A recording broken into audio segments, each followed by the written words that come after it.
Welcome to Reading, Raising, and Praising. I'm Jamie. I'm Kate. And today we are here to talk about Only the Beautiful by Susan Meissner. Yay. One of our favorite authors. Yes. She's not written a single book that I did not like. And I've read several. So what were your first impressions of this one? Obviously I knew it was going to be good. But first getting into it, I do think the first chapter or so I was kind of like, a little bit slower but didn't take long. Yeah, I was a little, just because you kind of come in at a part where you're always a little bit confused at the beginning of a book, right? Yes, because you're like, what's going on? Who are these people? Right. And I don't think I've read a book that was like this. It's multi-character. What do they call that? Yeah. There's two main characters from two main character point of view. Right. But it's not going back and forth from chapter to chapter. Right. You have the first part is one character, the second part is a second character. Mm-hmm. But within that, it goes back and forth between different time periods. Yes. And so I was nervous because historically I have not loved switching back and forth between time periods. Mm-hmm. But I thought it wasn't fine. Hard. Yeah. Because the way she writes, I don't know, it wasn't hard at all. And it was just like present and past, present and past. Mm-hmm. It wasn't like that. What is that one book that was just all disorganized, and that was very hard? That was the one with Anastasia. Yeah. That was really hard. Yeah. It was hard to follow. Yeah. It wasn't going quite as crazy. I think it works because during Rosie's story, you know of Helen. Mm-hmm. And so it's not like when you get to Helen's part, it's like a whole new book. You've picked up bits and pieces of what Helen was doing. Right. So it made sense, and I thought it worked well. But it was good. Yeah, her part was really good about what was happening. Especially that's what brought in the whole historical side of it. Yeah. Even more. I guess there was some, but you know what I mean with the war. World War II was like the setting time period. Yeah. Yeah. I wish I would have known more about Helen and Rosie's connection. Like, I wish there would have been built up more about them in the early days. Yeah. Because it was kind of weird to me that that Helen liked her and they'd really never spent that much time together, but she must have just had. She had felt like she had a connection to her. Like, I think she just had that with like children in general. Yes. Mm-hmm. Certain children, especially, her circumstances and losing her parents and, Yeah. So Rosie has this special power that we find out later is called synesthesia. Synesthesia, yeah. Harmless brain condition where one sense triggers another. Is what the definition said when I looked it up. But if people have it today, my children said they knew someone who had really experienced it. Yeah. They're like, oh yeah, I know what that is. So interesting. Yeah. But I picked up on it before they talk about it in the book. Like, even in the first few pages, I wrote in my notes, she sees and feels in color, and that there was lots of blue. And then you find out that that was a thing. Yeah. Totally. So, and even songs and names and numbers all had colors or shapes attached to them. Right. Like people, I could imagine she would see like a color or something around it. That's what I was thinking. Like, you know what I mean? Happy people would have like yellow, and sad people would have like black. I don't know. Like blue. Yeah. Blue. I tried to write down every time she mentioned something that was a color. Like the lunchroom was drab green. The snoring was scarlet diamonds. Somebody's voice was yellowed beige. It was just kind of interesting. Every chapter seemed to have like one time. Which was cool. Yeah. And it wasn't like it was getting in the way of her life, but that's what back then, if anything was wrong with you, it seemed like it was something that was going to inhibit you or from being a full member of society or something. Which drain the state. Ridiculous. Yeah. I don't, the whole eugenics of that time, I don't think I realized the extent. Very sad. I don't think I realized. Yeah. I mean, I knew a lot of that was going on in Europe because of the war, but then over here it was even, it was happening even here.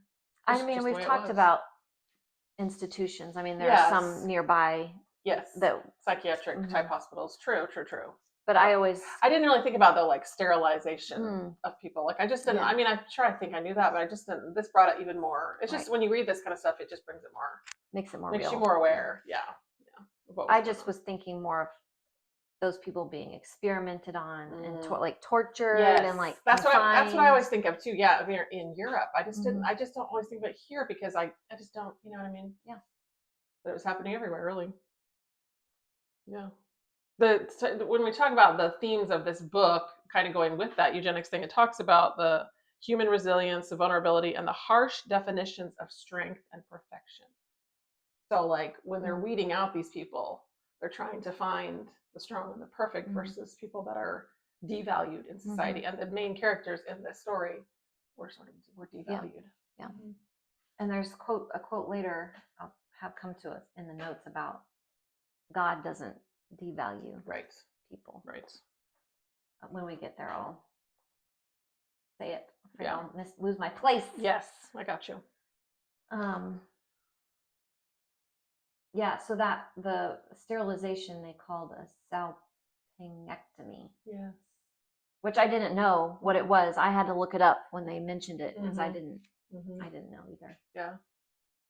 But I did wonder when everyone came back and they had these scars. They all have the same kind of scar. What are you doing? Right. They're all women, that are getting this. So yeah.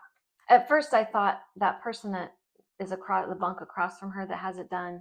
I thought that they were doing an abortion. Oh. That's what my first thought was because of where it was. Right. So. But then when you see it multiple times, then it makes you start to wonder. Yeah, exactly. So speaking of, there's the daughter of the main character. Her name is Amaryllis, and so the first chapter it talks about, that's where you initially see the amaryllis bulb, the flower. Yeah. So it's like it starts right away with that. You kind of get introduced to that name right away. We have a friend named Amaryllis. I don't think I'd ever heard it before. It's not very common. Yeah. I don't know. I'm looking down my list. Well, I mean, after Rosie goes to the institution, the home, whatever, she has the amaryllis bulb with her, and they take it away from her, and she says, "I don't want to explain why I have it, because why would you have it? You know what I mean?" And I don't feel like telling her the dirty little turnip, which is what the lady called it, a dirty little turnip, is not what it looks like. It is something beautiful, hidden, but there. Like she knows what's going to come out of it. It's just cool to think about.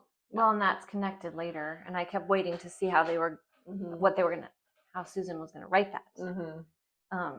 I mean, Helen gave her the bulb, knowing that it blooms like in winter, right? Like out of where you don't ever think something's going to do that. And so it's like this. She just tied it all in. It was really cool how it was tied all in. Yeah. And she never gets that one back. And then at some point she says, I want to have a house full of them because I can't have children. But then she never comes back and says, did she have more? Like, I thought that would have been cool at the end. Yeah. If they went to her house and there's amaryllis everywhere. Yeah. That would be neat. Yeah. If they made a movie. Yes. That would be the key. So here's a quote about the amaryllis. At the sound of the word, shades of pink and red flitted across my mind like confetti.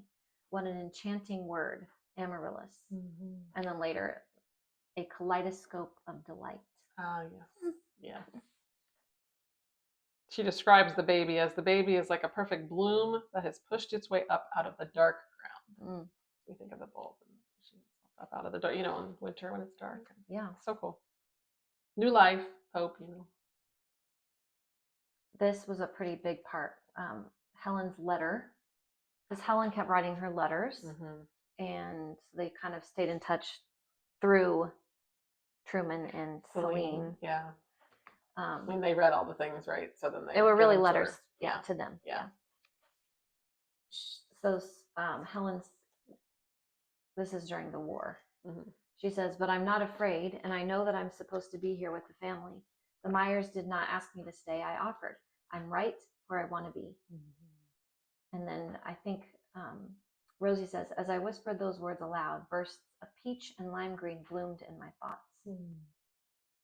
So I feel like the amaryllis looks a little bit like a lily, sort of, because it has its same, like that shape. It has a bulb like that too, and then it. Yeah. but they're in all different kinds of colors. Mm-hmm. When they're at the institution, Mm-hmm. they're taken care. The people there are taken care of by Dr. Townsend, Mm-hmm. and then his son Truman. Mm-hmm. I just felt like that was that character that was like hope, kind of, you know. Yeah, Oh, we for didn't sure. even talk about her friend that helped her to Yes. try to escape. Yes. I can't think of her name right now. And she ended up escaping. She got out, but Amaryllis, or not Amaryllis, Rosie did not. Would have been nice to find out what happens to her Right, too. right. That was hard. And then the son regretted that forever and ever. It wasn't Belle. Maybe. Oh no, that's not familiar though. Somebody was Belle. Is that in the other book that we're reading? I don't know. I know there's so many. Yeah, when you read so many books at once, I do feel like they're run together. You have to make very specific notes. It is Belle. Yeah. Belle's okay. escape Yeah. plan, Yeah. They wanted to escape before she had the baby, obviously, right, but then and it that didn't did work not out. Yeah. Baby came early. Yeah. And then she was. They were probably wrong all the time about when the baby I'm was sure. going to come anyway. I'm sure. But he regrets that, you know, Yes. and then he ends up helping in yeah, in the end. I mean, it's so cool how it all kind of comes back together. So she prays. Rosie prays as like pleading with God. Yeah. I can give, you know, I pleaded with heaven for miraculous favor, and for the colors to leave my daughter. Let's see. God in heaven, in your great mercy, I ask this one thing. I will give up my child to be someone else's daughter. If you will promise not to give the colors to her, please don't give them to her. Let this sacrifice of mine pay for what I've done and what I've failed to do. Please, I give my Amaryllis to you if you will do this one thing for me. This one thing. And it's not like the colors were bad. That's just the way it was seen in this society. It's so sad. Because it seems like a beautiful thing. It is, yeah.